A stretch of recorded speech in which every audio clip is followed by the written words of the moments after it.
in her blogs, she explores her experiences growing up with cerebral palsy, growing up and exploring the concepts around dating, body image. She also talks about motherhood and a lot more. Through her writing, Scarlett connects with other disabled people, but also offers new perspectives to the non-disabled perspective, which is very helpful to me. So this is going to be an interactive session, and as I said, we welcome everyone's input. What we're going to do is we're going to just open up with a brief discussion with Scarlett, and then Scarlett's going to read one of her blogs to us, and then we're going to explore that with some questions, and we're going to repeat it with the second blog. So we're very lucky to have an authentic writer with us who is going to share and take us into maybe thoughts that we've found difficult to put words to. So Scarlett, welcome to Adult CP Hub's Midweek Matters. I just wanted to open up by asking you what made you start writing? Okay, so the first blog I wrote was called Cerebral Palsy, and I wrote it in September of last year. And the reason that I wrote it is because I feel like my CP has always been defined sort of by symptoms, and I don't think that a list of symptoms really kind of encapsulates what it is like to have CP. It doesn't really get into how it feels. So I kind of wanted to say in my own words how it feels. And I'm also very used to other people explaining what my CP is, my parents, doctors, school notes, and feeling frustrated by them, and that they just didn't capture everything, even if they were like very well-intentioned in what they were saying. I wanted to say for myself what my experience of CP was and how it felt to me. So it was, to be honest, it was quite a selfish endeavor, but then lots of other people seemed to connect to what I was saying. So my sort of one-off blog became more blogs. And again, I sort of selfishly carried on speaking about things that mattered to me, and things that I wished that I'd read when I was younger and probably felt less okay with having cerebral palsy than I do now. If that makes sense.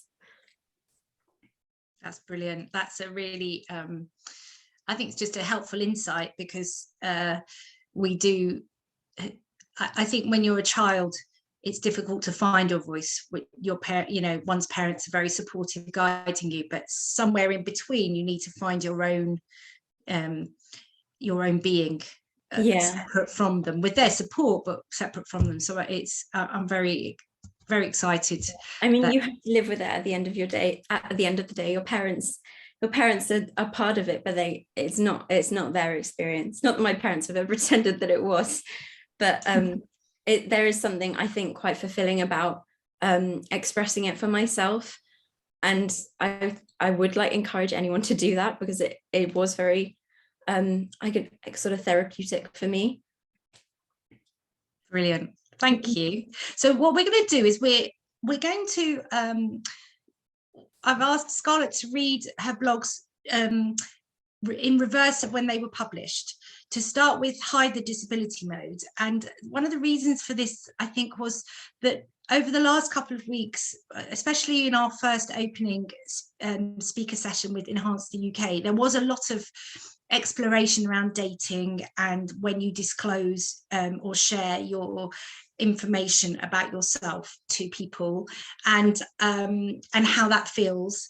And I just thought that actually that would be a really good starting point to venture into it. And then after we've explored that with some questions from the room, we're going to then move on to Scarlett sharing her disability and desirability blog. So over to you, Scarlett. Okay, I'm going to share my screen because I'm going to put it on PowerPoint and I'm going to read out the blog. So, oh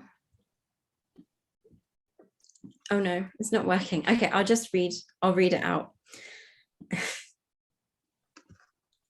Okay, I remembered, so this is called Dating and Hide the Disability Mode.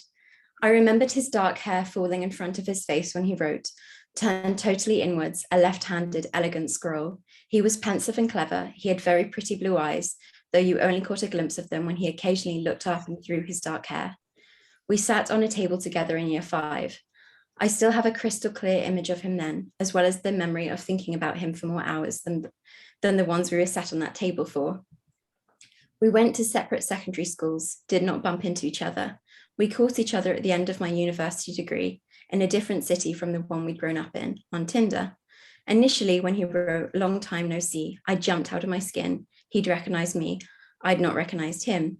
We chatted, moved from Tinder to Facebook, where we'd been friends for 10 plus years. I bizarrely mentioned that I remembered he was left-handed and that he had very pretty blue eyes. Fast forward to when we met. I remarked, "You're tall." I didn't remember him being tall at school, so I was taken aback to find a man towering above 6 foot. He observed, "Your hair is long. Never mind the puberty in life that had transformed us since that last day of year 6.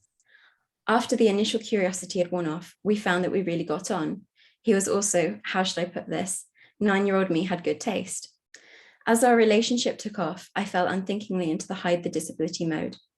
What this equates to is never ever going on any early dates that involve any walking, as well as doing as few physical tasks as possible, even at the expense of seeming lazy or uninterested. Alcohol has also been a great aid, as it can be a useful guide, or even co-conspirator for many of the symptoms of cerebral palsy. Pissed or not pissed, I don't walk in the straightest of lines. At least pissed, I can blame it on something other than my CP. Additionally, alcohol also decreases the other person's awareness of you and your body. I have bumped into a coffee table, giggled, and said, "Sorry, I'm really drunk," whilst internally thinking, "You're not really that drunk. Your balance is off because you have CP. You would bump into that table anyway. You bump into tables often." What dating and the hide the disability mode always boils down to is being hyper observant of my body's every movement in a strenuous effort to maintain the able-bodied facade. It prevents me from focusing on my company and tires me out. At moments during these performances, I've looked at myself from the outside and thought, "This is very, very sad. I am you, and yet I feel sorry for you. What are you doing? If you're so afraid of this person knowing that you have CP, if you're so afraid of their reaction, then you should not be here anyway." The impulse to do this is deep-rooted. It stems from the belief that no one will fancy me if they know that I am disabled. Of course, as the relationship progresses, the secret becomes increasingly impossible to hide. When my family visit, they expect to be enlisted to take a bin out, shift a heavy object, or strip a bed. Long-term, any partner would have to know more about my disability. Even in a more casual relationship, the differences and limitations of my body reveal themselves. Eventually, always, I would get to the point where I thought they really ought to know I'm disabled now. Perhaps it was because my feelings for the person were progressing, and deep down, I know any long-term relationship is unsustainable without them knowing this fact about me. Or more likely, they commented on one of my CP symptoms, and it had made me feel uncomfortable. Maybe they'd laughed, or I'd wanted to explain something I was doing the Scarlett way to normalize it, and found myself tongue-tied. One day, when I was with my new man, I knew that a dress I'd been eyeing up for months was on sale. However, it was also a 40-minute walk away, and we had not done a 40-minute walk together. At this point, we had not had the conversation where I said, "I have cerebral palsy." I was still very much in the hide the disability mode. Nothing about him made me believe he'd react badly to my having cerebral palsy. I just automatically clutched onto the hide the disability mode as my safety blanket. I felt torn between wanting to drag him 40 minutes to purchase this dress and absolutely not wanting him to see me walk anywhere at all. Fortunately, the desperation for the dress overcame my anxiety over walking with him. Yet I was incredibly self-conscious of my walk. My self-consciousness was distracting, frustrating, exhausting, and when you've been operating in the hide the disability mode for years, it's just boring. There was a whispering, nagging voice in my head saying, "He probably remembers that you were disabled. You were at 10 and that hasn't changed." In primary school, my disability has been a lot more obvious, as I had worn splints on my left arm and leg and had struggled with subjects like DT and PE. Prior to this relationship, I had not really dated anyone who knew much, if anything at all, about my disability before a romantic connection had been established. Sometimes this was incidental. Sometimes this was really, really not incidental. I thought it would be impossible for anyone to fancy me if they knew about my disability from the outset. Admittedly, this is a terrible ableist belief and one that needed interrogating. But sometimes these beliefs are so embedded that you fall into the hide the disability mode automatically. Hide the disability mode feels safe. It is safer to be an able-bodied person trying to date than it is being a disabled person trying to date. Afraid, I continued on with my hide the disability mode. Only this time, the voice kept nagging. He probably knows, he probably remembers. Why are you being so weird about this when he probably already knows? It started to get to me, to bother me. Eventually, as always, I had to announce my disability. Own it, if you will. This time, it was not I have cerebral palsy, it was, do you remember I have cerebral palsy? Yes, yes, he did. Pop, pop goes the air out of that very tense balloon. He'd known all along. He'd met up with me already knowing that I was disabled. Not only that, the last image he had of me was when my disability was at its most visually obvious, and he still met up with me. He remembered me before I'd chosen to abandon my splints as the signifiers of my disability, and had tried so desperately to maintain this able-bodied facade.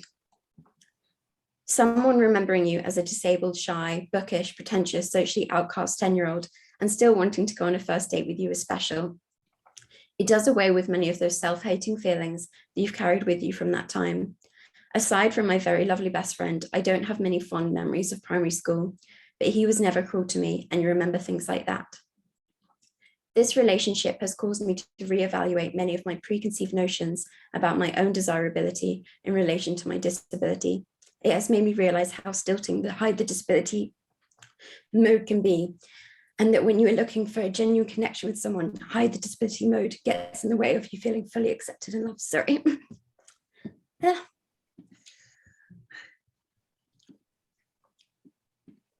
That's that. Thank you so much. That was brilliant. That was a really literary way of sharing a moment of your life. And as I said at the beginning, that the reason I asked you to start with this was around the dating, and you mentioned Tinder in a little bit in your talk, in your blog. Would you be able to share a little bit more about your dating experiences before you met this chap? They're majorly bad. I've been with someone who he imitated my walk, and he made fun of me asking for help. And I mean, I think at the time I'd sort of ignored it, but looking back, it was very damaging for my self-esteem. And I've also been, sorry, I've now lost my voice. I've been with someone who, so whenever I said that I had a disability, he'd be like, oh, no, you don't. Your walk's not that bad. And I just felt like he was sort of ignoring what he was, pretending that I wasn't disabled, but he was also noticing that I was disabled. And it felt a bit like a denial of what I experienced. It was sort of well-intentioned, but it did actually quite irritate me. So that's my dating experience, not all positive. So those are the two extremes in a way, aren't they? Yeah. And did you do go on to any dating apps at all when over the years? Yes, I have. And what was your experience around those, or what you chose to include in your details? I have never disclosed, like, in my bio that I have CP, but I'm not sure that is the best course of action, because by not disclosing it from the off, I would then become quite anxious about sort of being discovered as having CP, because when you meet me and I bump into tables, or like I can't do things with both hands, people would start to notice that there's something about Scarlett that's not quite what I was expecting. And then I become sort of overcome with the anxiety of sort of saying, like, I need to tell them this thing about me. I need to tell them that I have CP. And it became quite a little bit debilitating. That I have CP, and it became quite a little bit. So Scarlett, I wanted to say, firstly, thank you very, very much for writing that blog, because for me, you really summarised some of the things that I used to think, and I love your phrase, hide your disability, and also made me laugh, because I remember many nights at the union using the fact that I'd had a few drinks to hide the fact that I wasn't walking in a particularly straight line. So it really hit home for me. And actually, no, I need that box. Your description of having to go on a walk, and then knowing that was the point at which maybe that maybe that was the time that you had to tell them. Because in fact, I was somebody who I'm now with my husband, but the first time we went away together, I had yet to share that I had CP, and he route marched me around Amsterdam because he loves to walk, and even after I'd fallen over a few times, he decided he hadn't really noticed until we got back to the hotel room, and I decided I had to tell him, otherwise I would be completely exhausted by the end of the weekend. So it really did hit some notes with me. But you mentioned, and I'm often saying it, own it. Once I own it, I feel more able to say this now than I was then. What do you think the difference is between you now and you then? What makes it easier to write about it now and talk about it so openly now? I think it's really hard, like the sort of initial blog that I had where I revealed my CP. I had that blog on my computer for months before I posted it, because I think it is quite nerve-wracking to own it. But then once I'd done it and I got the reaction, it was actually really relieving. And I think that is the thing. There's so much anxiety, especially in dating, about like how will this person react. And the truth is, if they react negatively to you being disabled, then like you should end the relationship. That shouldn't go any further. So we shouldn't underestimate how nerve-wracking it can be and how frightening it can be. But it's better when it's out, I think.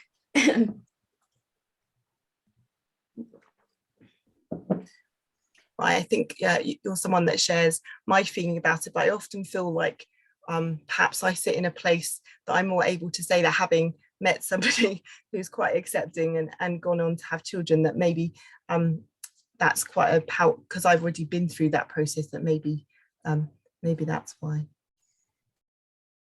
Sorry, Miriam, how back to you? No, it's fine. It's lovely to have, the mixture, and I'm just wondering, this is something that it's come up in other discussions that we've had. Just wondering how many people you knew with CP when you were growing up. I didn't know any. I really wanted to know. I wanted to know people. I begged and begged for a pen pal. My mum actually, because I wore splints when I was little, and she got my tiniest splints from when I was like 2 years old, and she put them on one of my teddy bears so that I had a friend. And I went to see Francesca Martinez when I was about 13. And I just remember that I remember it like it was yesterday. I just needed to hear that at that time. I needed to see someone that had CP. I think it's so important for young people to have that experience. Yeah, it's really powerful, isn't it? I'm wondering if anyone else has questions that they would like to come in with at this point. Claire, you got your hand up. I mean, my experience is I'm quite different to Scarlett in that I'm a wheelchair user.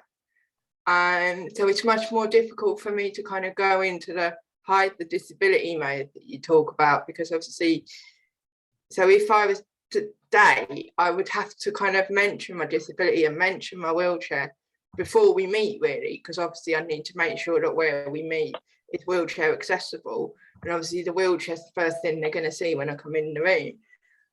So I guess it's knowing the timing. I think I'm in agreement with you that I wouldn't put it in my bio on a dating app, but I would probably have to have that conversation with them when you're chatting on the app.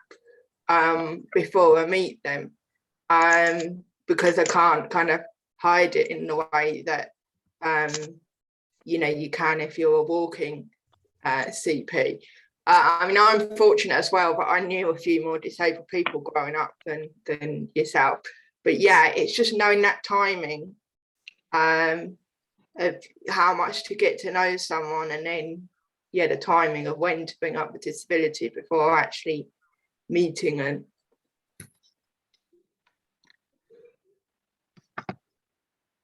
I think it's really tricky to know when to bring it up. I think if you did put it in your bio, it might be a good like nasty person detector.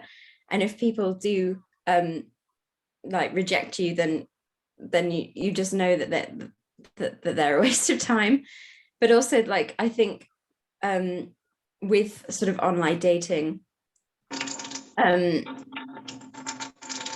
there's like, everyone's got things to disclose. It's not only disabilities. I think that's something important to remember. And I mean, we could all put like all of our medical histories on our dating websites, and probably no one would ever want to go near us. So I don't, like, everyone comes to dating with baggage, but I don't know that disability isn't the worst thing that you can come to it with, I don't think. No, I agree. I think, yeah, it's not generally something that I hide, and I just wouldn't necessarily want it to be the very first thing that we talk about. Because I had someone approach me on Match once, and the very first thing they asked me, they said to me was, they said, "Oh, I see you're in a wheelchair. Are you incontinent?" That was literally the first thing they said to me, and I was like, "Okay, I'm not talking to him." Yeah. So it's so yeah, it's have to get that balance right. Brilliant. And I think we've got, thanks Claire for that perspective as well. And we've got another hand up, Pippa. Hello. Yeah, not a question, just sharing an experience. So I'm a full-time wheelchair user, so I can't hide my disability in the same way. But I was on a date with someone on Saturday, and we're friends anyway, so we know each other. But I noticed I was picking stuff off the menu in terms of what would be easy for me to eat, not necessarily what I wanted to eat. So I picked like a pasta that I would be able to stab with one hand, because I didn't want him to see me like struggle with a knife and fork and the whole faff of that. And it was just, looking back on it now, I'm thinking, well, that's just crazy, because he knows me anyway, kind of thing.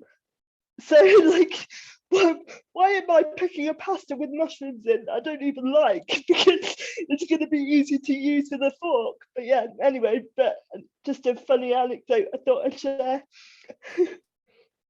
I've definitely done that. Like trying to avoid food that I can't cut up or something like that, because I don't want everyone to, I don't know, you just, I feel like that's kind of it's like an embedded impulse.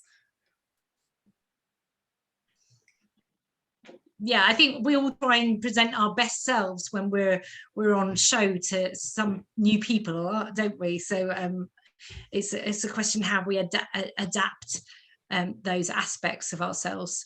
So I suppose then that makes me think, Scarlett, what advice would you give to your younger self, whether it's you as a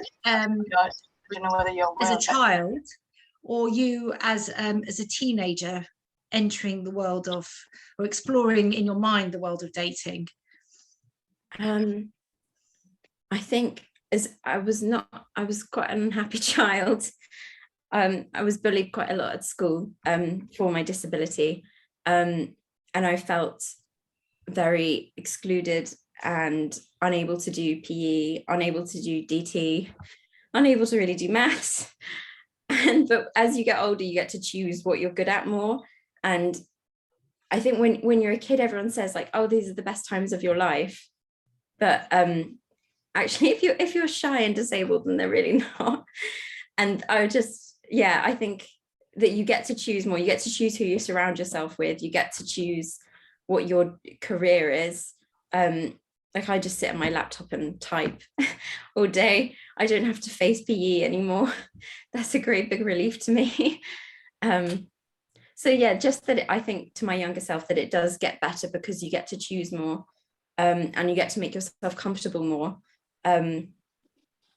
Yeah, that would be my advice. To your teenage self. To my teenage self, I just wish my teenage self had, I think I spent a lot of time as a teenager like worrying about what it would be like to be an adult with CP because I didn't know anyone. So I kind of wish that I'd seen some disabled adults and realized that it was a possibility. So that's sort of why I write what I write, because it's sort of what I wish I'd read when I was a teenager, especially the stuff about desire. I wish I'd read all of that when I was younger. I think it would have helped my self-esteem a lot more. We're going to come on to that shortly. I see that Dean, you've got your hand up. Would you? Can you hear me? Yes. Yeah. Oh, thank goodness for that, because my mic said it wasn't working a few minutes ago. So yeah, I just wanted to pick up on something that Scarlett mentioned, and I think it's something that we've heard a lot within the CP community online in these sort of like sessions of Zoom, etc. In that, you know, there's a lot of people with CP who in the 20s and 30s particularly, who haven't had that experience of meeting other people with CP. And I just wanted to I had to be careful how I'm phrasing this, Scarlett, but I just wanted to say to you, you know, you're not the only person. There's lots of people who didn't know anybody else, you know, with you know, you didn't know anyone else with CP, you know, perhaps, you know, earlier on. So I think you're one of many. I just wanted to make that contribution. Thank you. Thank you. I wish I wasn't. I wish that there was more hanging out when I was younger. I remember when I went to pick up my splints, I remember one girl who had the same kind of presentation of CP as me, and I still remember her to this day, just in the waiting area, because that's how badly I wanted a friend that had CP. Yeah, I think we say a lot in the charity that if you can see it, then you can be it.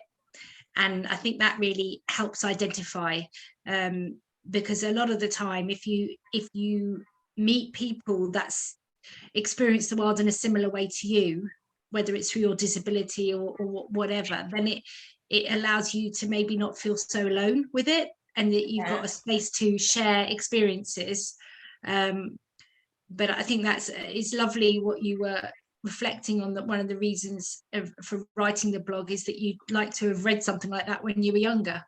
So that's in itself creating something for the next generation, which is really valuable and an amazing contribution. So I'm just thinking about how you've spoken about your CP when you were a child and then going through your teenage years, and how you feel now that you're in a different phase of your life, how you feel that your relationship with CP has developed as you've got older. I think so. In primary school, I had to wear splints on my left limbs, and it was people mainly asked me questions about those. So when I went to secondary school, I was like, I'll take them off, and then I'm not disabled anymore. But I mean, I was still disabled. That didn't change, and I just sort of didn't question that behavior. I just carried on sort of pretending that I wasn't disabled. And not really explaining when I struggled with things, to do things with both my hands, and struggled with like limping and things. I just kind of laugh it off, brush it off, pretend it wasn't me, or just, I don't know, say I was tired that day. And then I had my daughter 2 years ago, and I think having her made me kind of evaluate the hiding that I was doing more, because she's not disabled that I know of, but if she was doing the same thing, I think I would feel quite sad for her. And it just made me really reflect on having the confidence to kind of own part of yourself. And I would really like her to be able to do that. So I felt a bit like I was being deceptive to myself about who I was and what my experiences were by not being open about having CP, and by pretending that trying to like make it as small as possible. Yeah, that's a really valid point. I think when you see the world through somebody else's eyes that you're kind of showing the world to, it makes you think about how you want them to perceive you. Yeah. So anyone, Emma, you've got a question as well. Hey. Hi, yeah, I was just wondering, what also struck me about your blog was the fact that you had a realization that this person that you'd met latterly had known you as a child, so therefore had seen you. Like, what was that like in terms of that kind of realization that actually I don't need to hide it anymore, or I don't have to feel like that, or kind of that struggle? And I don't want to be too personal, but once you did tell him, what was his reaction to the fact that you had CP? So yeah, he was just like, I know, Scarlett, I remember there, because I was splints in primary school, so he remembers all of that, and he remembers me hating PE and hating DT and being quite socially isolated. And it was actually a great relief. And it has made me rethink, because I always before entered relationships trying to pretend I didn't have CP. If we ever broke up, which I hope we don't, I think I would try to be more open about it from the beginning, because I think it's a relief when they just know. And you don't have to awkwardly kind of hold this, make it a secret or make it something horrible, which is, it really doesn't have to be like at all. Great.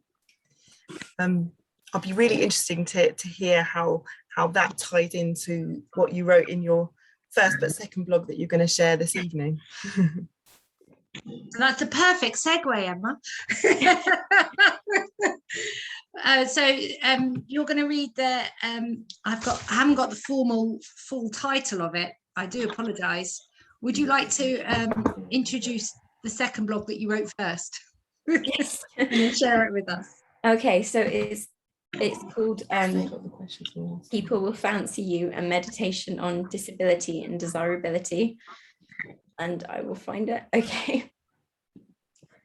You are beautiful. Upon hearing this, especially if it is said by a man I am attracted to, my immediate reaction is resistance. A small voice in my head will say, can't he see how bent my hand is? It isn't just the bent arm, it's the bent fingers, the limp foot, the poor posture, the general crookedness of my body that I've grown up feeling means that I cannot be attractive. There's always been a negative whispering voice that attacks the well-meaning words of a partner. Before I go further, I want to make clear, this is a voice of self-loathing alone. Never have I looked at the body of another disabled person and factored in the presentation of their differences as a marker of their attractiveness. When I see disabled people celebrating their sexuality, I absolutely champion them. Some readers who know me will now rush in with, oh, but Scarlett, your hand isn't really that bent, don't worry about it. But that's really null and void. It doesn't matter how bent my hand is. What we need is the space for disability and desirability to coexist.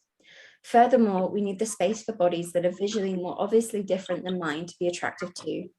Saying that my body is attractive because it doesn't look that disabled isn't healthy or helpful. Disability and desirability can happily coexist. I speak about my body plainly. By stating that my hand is bent, I'm not trying to insult myself. Some people, when I've referred to my body as bent or spastic, have tried to reassure me that this isn't true. I've put reassure in quotation marks because it's not really reassurance at all. Language used to describe disability is so often turned into offensive language, so much so that it becomes near impossible for disabled people to actually describe their body in terms that are truly viewed as neutral by society. But there is a deep self-acceptance in being able to describe the differences your body has. When I was younger, I thought that someone would only find me attractive if they could not see how bent my hand was. What came with this was a longing for my hand not to be that bent, and a deep discomfort and inability to see how it actually appeared. These days, I recognize the importance of acknowledging rather than denying the differences that my body possesses, of seeing myself as I am rather than having a distorted self-image. These words might be strange for some people to read. Aside from my CP, my physical description reads as a 5'4" petite 22-year-old with dirty blonde hair and dark blue eyes. Many of the cards of attractiveness that the world has declared point in my favor. Don't get me wrong, I was a teenage girl for long enough to know that many people with the exact same physical description as me, who have no disability, have self-esteem issues. Many people feel resistance when somebody tells them they are beautiful, no matter how many times told, no matter how sincerely the words are said. Low self-esteem isn't just an issue for disabled people or teenage girls. However, when I was younger, I was very much a strong believer that because of my disability, no one would fancy me. If anyone was able to see past the disability, then I was a very lucky girl indeed. When I came of an age where people did start to fancy me, I was disorientated by my genuine surprise. How could they? Have they seen me? Why would they want me if they could be with someone able-bodied? It is very easy to say, don't worry about what people think about you. You are beautiful the way you are, etc. But if that worked, everyone would just believe their mum when they said they were beautiful and there would be no self-esteem issues. Plenty of us long to be fancied. Plenty of us agonize over if anyone will ever fancy us. My strong belief that no one would ever fancy me because of my disability was probably due to a lack of representation. I didn't really know of many disabled people, either in my personal life or in the media, who were sexual beings. Thankfully, representation has increased from when I was growing up. I write this partly because you can become the representation that you'd wish you'd had growing up. I know I was not the only disabled teenager who feared that their disability meant that no one would fancy them. People will fancy you. This is not to say there won't be cruel people too. There are people who cannot conceive of the coexistence of desirability and disability. People who make you feel inadequate, people who press hard on your insecurities, but those people are worth no one's time. Importantly, what you need is not someone who sees past your disability and finds you attractive. What you need is someone who sees your disability and thinks you are attractive. We need people who hold two facts to be true. You walk with a limp and you look hot in a mini skirt. What you don't want is someone who denies your body, who says you do not limp. This is not love, this is erasure. What you don't want is someone who says you walk with a limp, but you still look hot in a mini skirt. Your disability does not mitigate your attractiveness. Disability and desirability can comfortably coexist. Accept the affection of people who perceive the reality of your body without denying any of its differences and want you. I wrote this a few weeks ago when I was being particularly irked by my inner voice. I couldn't take a compliment without the ticking, but haven't you seen how spaz I am? Self-awareness is great, but sometimes you can be self-aware and still unable to solve a problem. That can be more frustrating than not having any self-awareness at all. I do have better self-esteem than I did as a teenager, but that doesn't mean it's immaculate. I'm not totally befuddled by people fancying me in the way that I once was. As cliche as it sounds, it's all more of a progression than reaching a standstill of self-love. In reading this back, I was pleased to realize that the critical and frankly ableist voice had become quieter since the initial draft. That's that one. Yeah. I'm on mute. Sorry, I've done this. Okay. It's terrible. You think we all know how to come off mute before we speak. That was really lovely. Thank you. That was fantastic. Before you started, we actually had another question come in. So, and it's slightly to do with what you said in the earlier parts of the talk. And it was from Georgia. And she asked, do you regret taking your splints off because of other people's reactions? I do and I don't. I think I was 11 when I refused to wear them anymore, and I don't think that there is anything that I could have said to 11-year-old me that would have made me not take them off. I wish there was, but I think realistically there wasn't. So people did try. My parents tried, my physiotherapist tried, but I was not wearing them anymore, which is which is what it is. Yeah, and I suppose in a way that's the beginnings of you taking some of that ownership of how you want to be starting that next phase of your life as well, I suppose. So someone else wrote that they really liked the phrase, I write this partly because you can become the representation that you wished you'd had growing up. So I know we touched on it briefly, but I suppose you mentioned Francesca Martinez, you mentioned the young girl that you'd seen when you were at the orthotics clinic. Those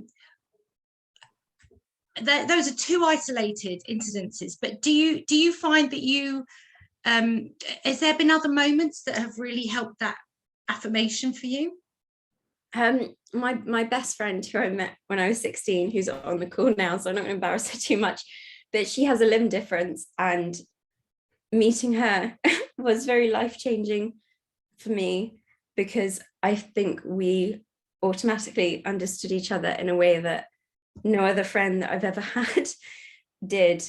And I'm I'm very lucky to have her in my life. I think it does help when disabled people chat to each other. I think there's just that immediate understanding. Even if you are coming from, even if you have different disabilities, you're coming from different perspectives. I think that there is like an undercurrent of similarity that runs through. Yeah, I think that makes a lot of sense. I think we've heard that quite a lot as well within the group.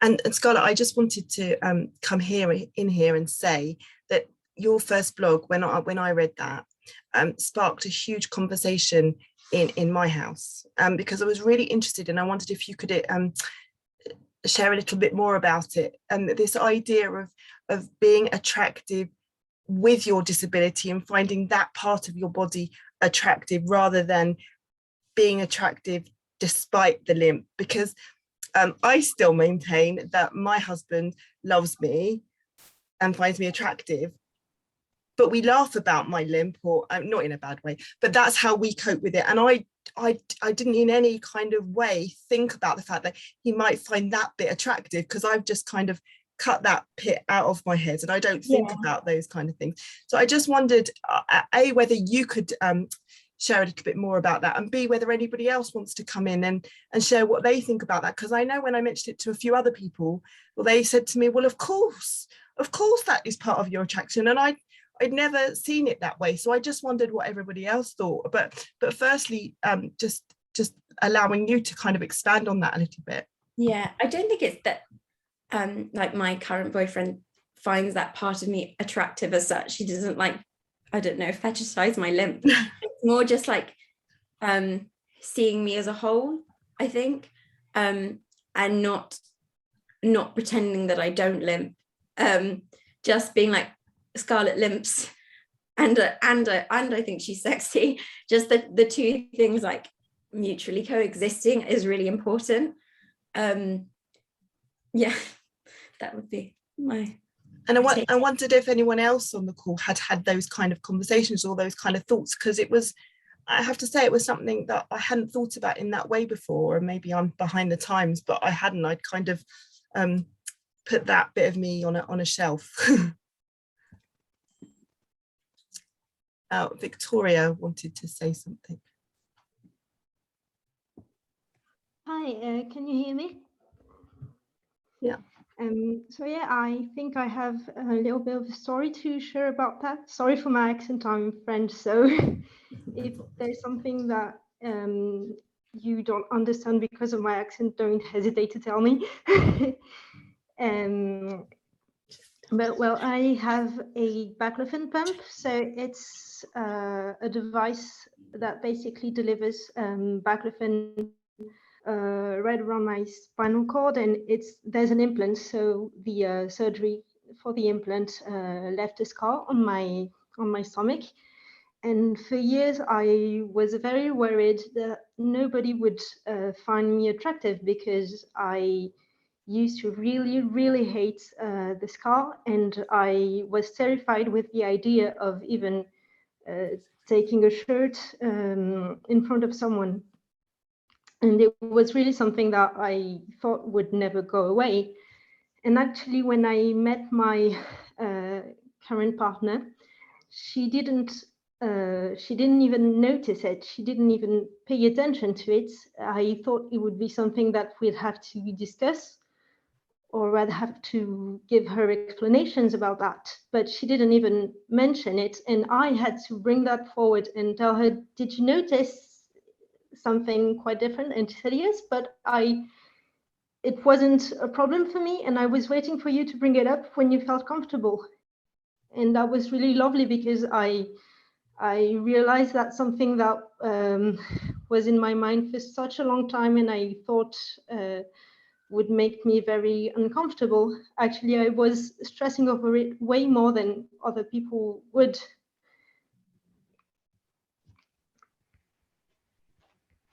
I think we do stress about it more than other people do. I don't think that when you sort of think about your ideal partner, you probably don't even think about I don't want a partner with a limp, or I don't want a partner with a scar. Like, I don't think people really think about that at all. And it's mainly our anxiety that makes that a thing. Yeah. I think it's really it's also, I suppose, important to be able to find that space, like Victoria, you said about, you know, your girlfriend, and Scarlett, you were saying as well. It's like, well, yeah, I noticed it, but it's not an issue. It's like, you'll tell me when you're ready. So I suppose it shows a certain level of insight into seeing you as a whole person. Don't see you as you and the disability. So I suppose that's holding the two truisms that you spoke about in your blog, which is probably a really good indicator that's quite a good person to be around. So Jamie, I noticed you've got your hand up. Just trying to find you.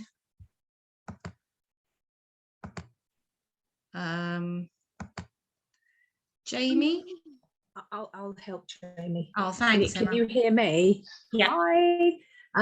What you wanted to say was, oh, it's about me, really.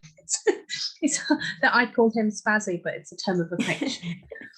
That's what I said. Do I? Oh yeah, I probably do. But it's a word we use. It's a nice thing all the time. Well, I do call him Jamie as well. But we've been together 20 years, and you know what? But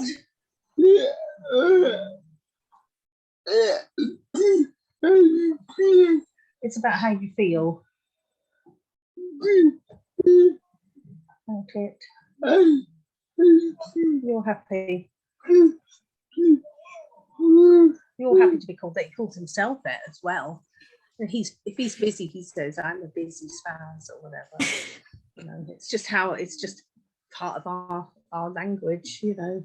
But we've been together for 20 years, and I said to him, I don't know what he would be like if he was a non-disabled person. You know, would he be in prison? What would he have done? You know, if he just got up and walked tomorrow, I do not know how I'd take it. And you hear people say, why did I pick you? Oh, just lovely. I just yeah, people do. They say I could have picked somebody who wasn't disabled, and yeah, it might have been an easier life in some respects. But you know, I stick by my decision. 20 years on, we're still happy, you know.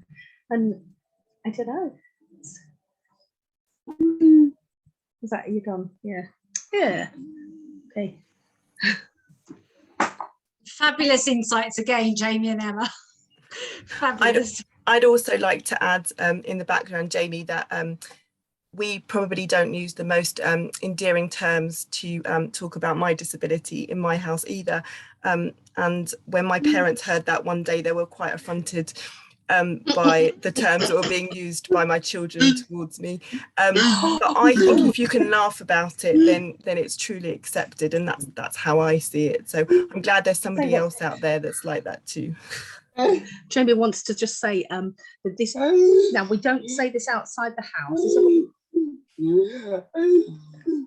what you, wait, we don't say this outside the house, but the children call him Spaz Dad. They're 10 and 12, you know, they say lots of other worse things about other people, so, but they call him Spaz Dad. But they're not allowed to, so we don't say it outside the house. And I don't stand in the middle of the street and say, oh, he's spazzing or anything, because people might not understand. Sorry. Every night. Good night, Spazzy, or good night, Spaz Dad. Yeah, they do. It's okay. It's okay. Tell us it's okay. Whatever works for you in your loving family. That's My right, kids yes, call me and lots we of are. things as well. Maybe not in the same loving way though sometimes. Well, yes, they do, don't they? But I think also that just, you know, it breaks the taboo stuff, doesn't it? It's just say it as I think if you keep having elephants in the room as children grow up, it doesn't allow them to explore what it feels like with the reality, and then be fine with it, because that's just their life and that's just fine. And I think just as a side segue, not a segue, a side glance, is one of the things that also we found over the last year or two with the Zoom groups that we were having, was there was a really big difference between people who went to mainstream schools and people who were at special schools, because there was that whole level of acceptance and understanding and inclusion and support in the special schools, because everyone just got on with their own thing, whereas, you know, people in the mainstream schools like yourself, Scarlett, probably didn't know anyone who had CP, so therefore you didn't have that watching how other people did things that you might find a bit challenging, and learning new techniques and new ways of doing the same thing. So I think, yeah, just sharing it and having that inclusive way of moving forwards is hopefully going to make everything a bit easier for the next generation. But going back to the blog, somebody else has asked a question around oh, sorry, I seem to have lost the screen there. Somebody else has asked a question about when you were saying how because of your disability was probably, and you're not feeling so strong about it, was around your lack of representation, and you didn't really know of many disabled people, which, you know, we were speaking about. What practical suggestions would you recommend to readdress the balance of getting more people more visible? I think you just need, like, you need it everywhere. You need it in children's books and films, not just CP, but like all disabilities. And then also, I think as a team with CP, I would have loved to have known more adults with CP. Even now, like, it's nice to know older adults with CP. I think especially, like, you just panic. I think when I was younger, it's like, am I ever gonna get married? Am I gonna have children? What am I gonna do as a job? Because like a lot of your career choices are quite limited. But then it's like, how do you adapt to do certain jobs? What jobs can you do? It would have been nice to have a display of what you can do and how you can adapt different jobs. I think that would have benefited me greatly when I was a very anxious teenager.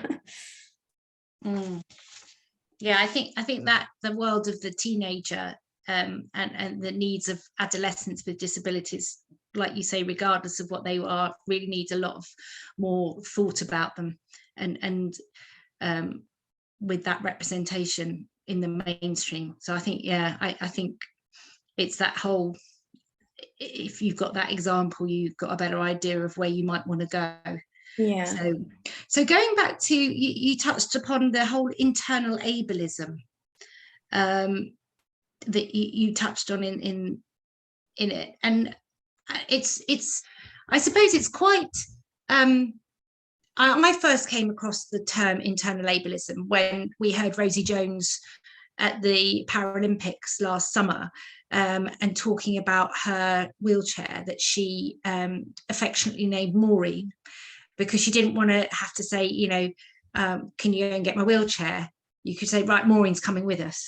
So she kind of created this feel about it, rather than, which obviously was very entertaining to her and the team that were with her. But she felt it took quite a lot of time for her to be able to work out what she could use to make her life or her job work, her work a little bit easier, and still achieve what she wanted, even if she needed to adjust her needs. So I suppose my question to you is around, what have you in the past, what do you still feel that you stop yourself doing, apart from the meals, like both yourself and Pippa mentioned? Are there other things that you feel, I change what I want to do because it makes me feel more disabled if I do it that way?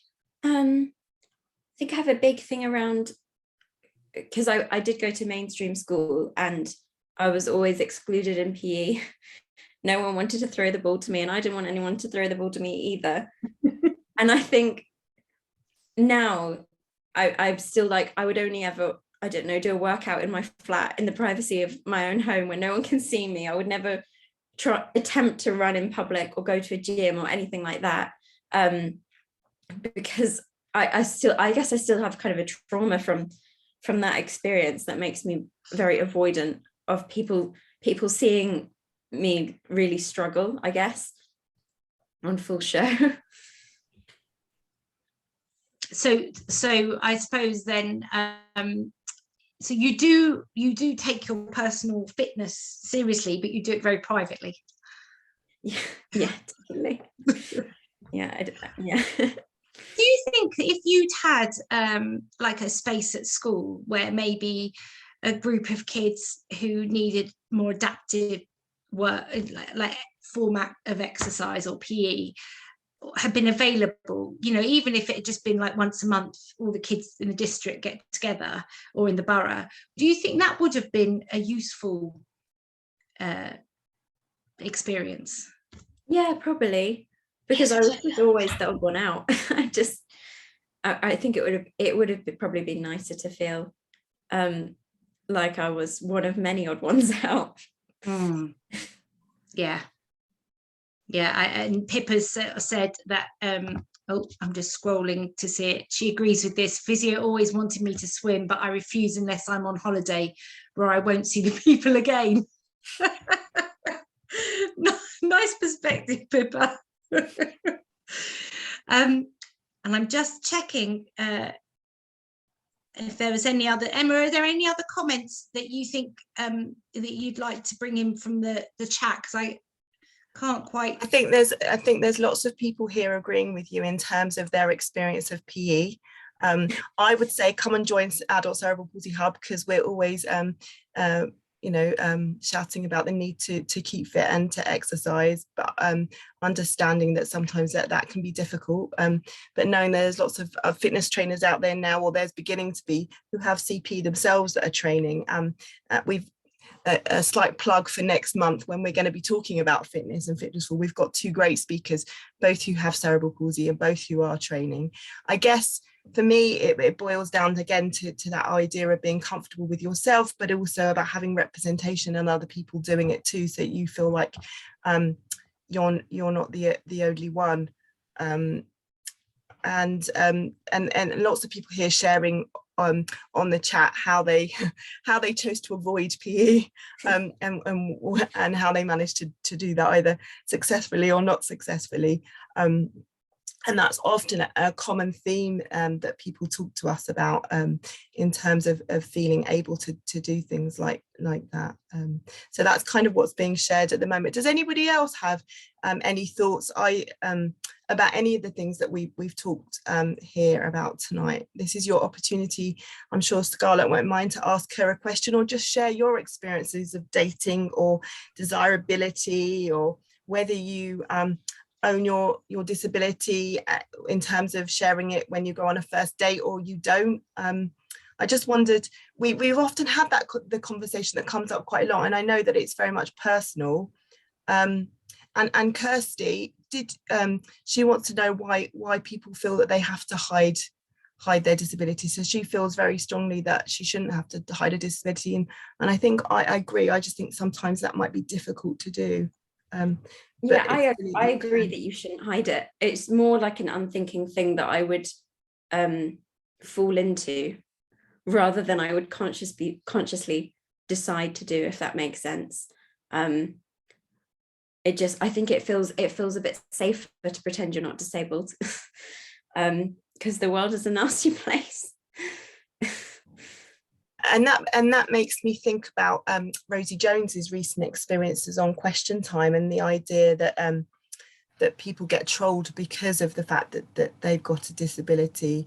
And I guess all the things that you're saying, and thanks to you, Scarlett, you're beginning to share your thoughts and your experiences, and that they're becoming more mainstream, that people are actually thinking about it. Because I think unless we talk about it openly, unless we're out there, then we can't stop the trolls and the people that think differently. If we're out there owning it and enjoying our life, then people, I feel, perhaps will have less to say eventually. But that's just a hope of mine. There's another comment that someone would like us to read it out, and it was around the mainstream school situation, and they said it was very much it was very much, we must make you as able as possible and hide the disability as much as possible, which probably has had an impact on the way I think of myself as an adult. As I still give myself a hard time in the areas of life where I need help, and or being able to fully own my disability. Sorry, I'm not so good at scrolling. Including dating. I also think that the more able you look or are perceived to be by others, the more of an issue that can be, because people can be shocked when you ask for help or have to explain why you can't do something. They want you to make you feel more guilty or worse about it. So I think it's a fascinating, we've had people who are in a wheelchair, really obviously there's an issue, and some people who obviously are it's not as obvious, and then you hear that position of having to explore the help you need. I've just noticed that Dean's got his hand up as well. Dean, do you want to? Yeah, I just wanted to say, to Scarlett and to others here as well. I mean, we've had our CP is a condition which people are born with, and I think it's important. Every one of us should feel proud of our CP and feel confident about it, because it's. I can understand for some people, why they've been, why they do have anxieties. But I think, I don't know, perhaps it's because I went to special school, I went through the special school system, and it was never an issue for me mixing with other people with disabilities. I think disability was never an issue, because we all thought we were normal, so yeah.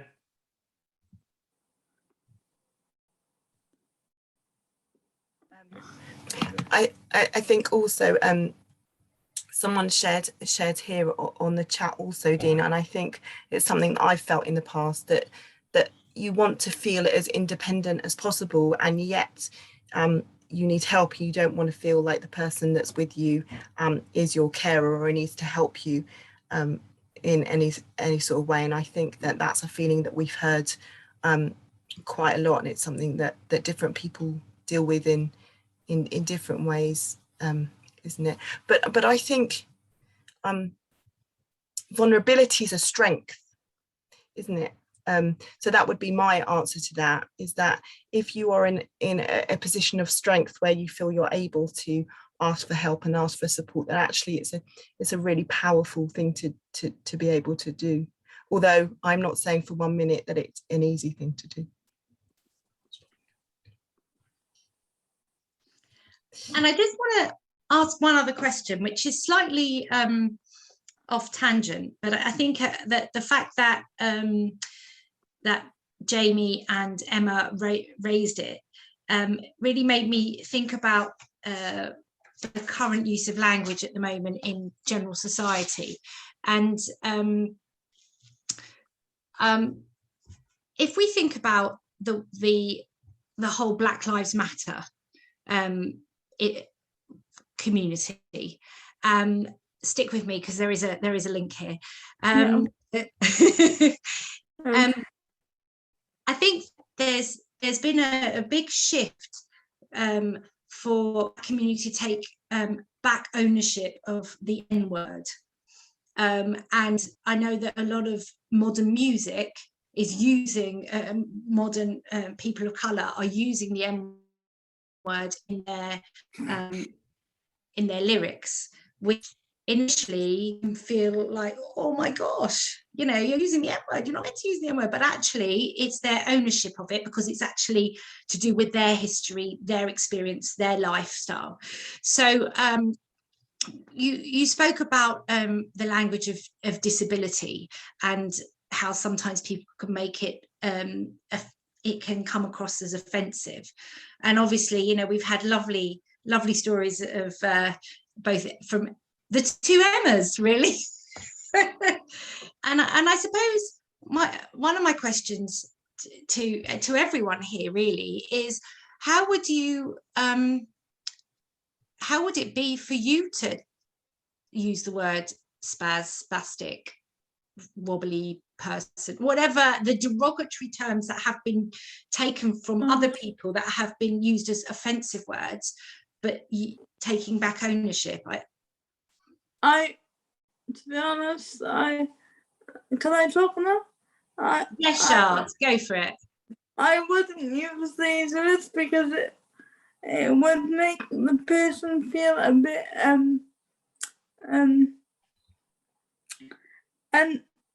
uneasy or a bit derogatory about themselves.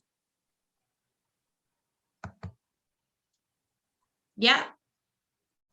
So I wouldn't use these words at all. Yeah. Because you've gone either too far, or it's not like the usual words. I completely hear it. I'm just throwing out the idea because I suppose that the community, you know, around people of colour had chosen to take back ownership of a word, which was used very derogatory to them. And I just thought I'd throw it out there. Jamie, go for it. I can see your hands up. Thanks, Shard. That's fine. Jamie, is that from previously, or did you want to say something? He does want to say something. I like you like the idea of taking it back, taking the word and owning it. Because when I was a kid in the 70s, spastic was a definition. It was a word. We used to be, Scope used to be the Spastic Society, and a spastic, you could say somebody was a spastic and you weren't insulting them because that's what they were called. In those days, you know, if you saw someone that they had calipers on the feet, they might have some sticks or be in a wheelchair. That you know, like I know now I wouldn't call somebody a spastic. I wouldn't say, oh, that man's, I wouldn't even call him a spastic as that, but I'd, hang on a second, are people seeing the difference there, that it's not, you know, yeah, sorry. You can remember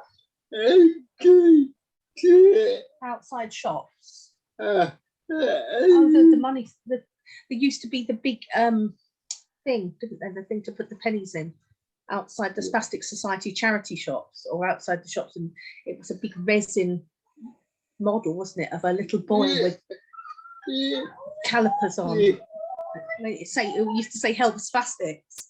That's probably why I ended up with Jamie. It's probably got in subconsciously, and then I ended up. Sorry, that's probably awful. What, do you want to say anything more about that? Sorry. Sorry if it offends anyone else. It's not something. Just on my pillow. Just a minute, please. Just a minute. Oh. We're not muted. We're talking to them. Sorry, no, just on my pillow. Thank you. Kids, like, Jamie's saying sorry that if we offend anybody, but it's not something I, you know, like I said, we wouldn't stand in the street and we wouldn't call somebody else who was a person with cerebral palsy, just who we didn't know. We wouldn't just say, oh, you spastic or you spaz or whatever. It's something that is in our vocabulary. Yeah, no intention of offending other people. George has also put in the chat, she used it all the time at home because she grew up with a disabled sister, although her sister had a different condition, so it was normal at her home. So I think that's just the beauty of sharing people's experiences, just that allows us for a wider thought process about it. Dean, your hand's up too. Yeah, thank you.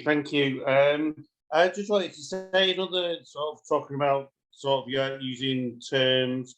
Another sort of term which was used in a derogatory way, particularly in the 70s and the 80s, was the term Joey, which came from Joey Deacon, who was featured at first on Blue Peter, I think, or he had a documentary. And everyone in Manchester, I mean, I used to get called a Joey, but I just, or I knew other people. I mean, at school, we were all told, you know, the people at school who knew, they whether they had cerebral palsy or not, it became a fashionable, you know, it became, you know, if a derogatory term which was used, I wouldn't say fashionable, a derogatory term which was used regularly to you know, towards disabled people, and that was aimed in a negative context, really. Yeah.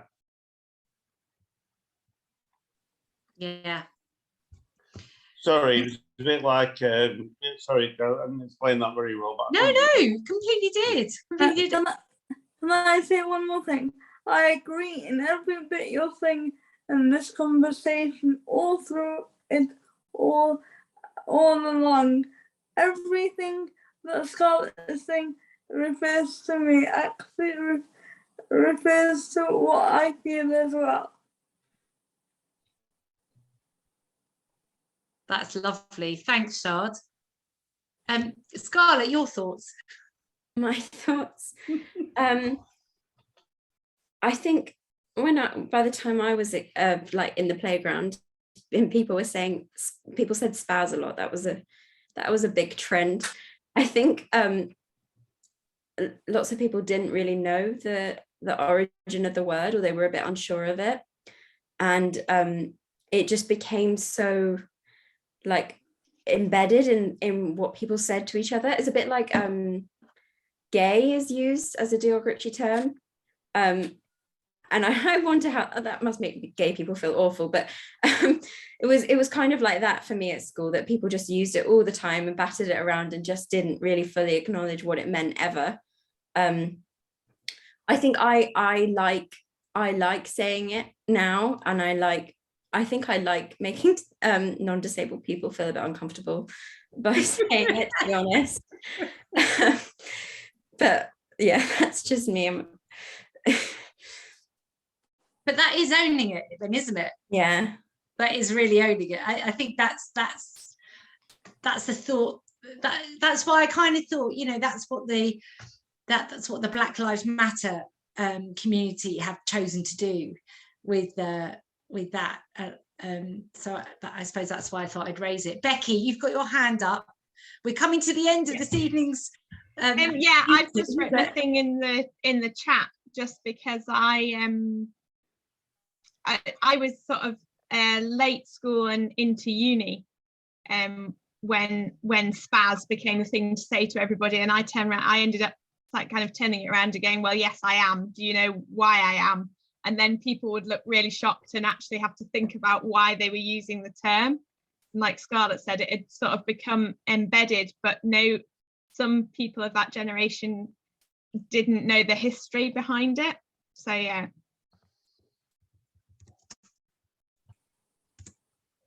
Thanks, Becky.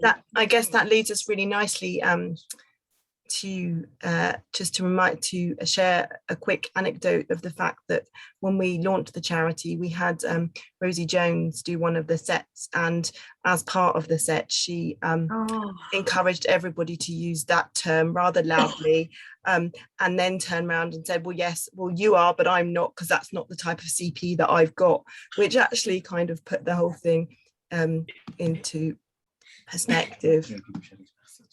Yeah, I mean, 300 people shout spastic back at the stage was quite an interesting experience, but I suppose quite liberating.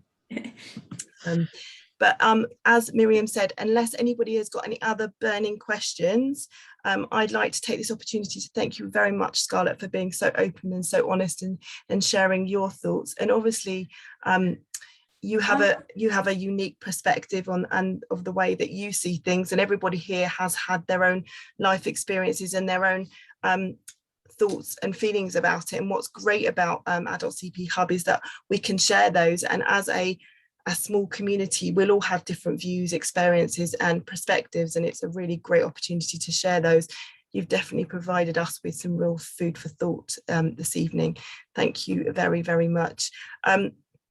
So as we are going to continue to do throughout the next few months is to invite lovely people like Scarlett on to come and talk to us about their experiences on various different subjects. And then the following week, so next week, we hope to carry on this conversation in the safety of our community, think about what that means for us, if we've learned anything, if we want to share anything further.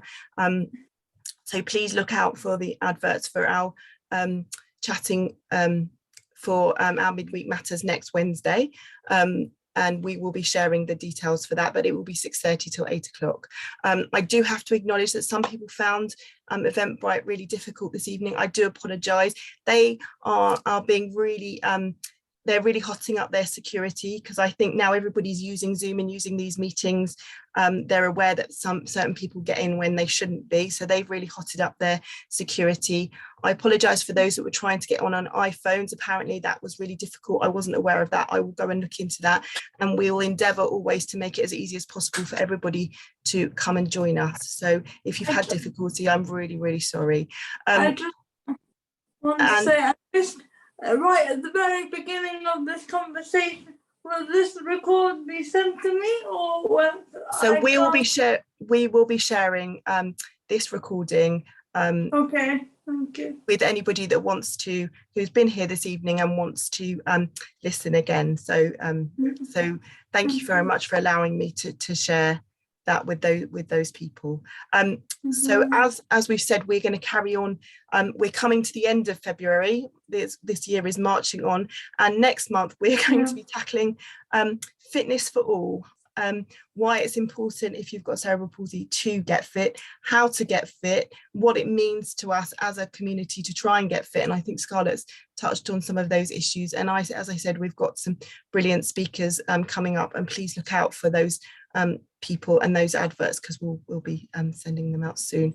I just noticed, and because I don't want anyone to go home disappointed, that Sarah did put her hand up right at the end, and I just wanted to make sure that she didn't have anything that she wanted to share. I was wanting to talk about name calling, you know, people like that. I went to a special school, so we didn't really have name calling because everybody was the same. But I used to be called Tish, and that's about as name calling as I've got. But I remember one day I was using my wheelchair. I'll never forget this.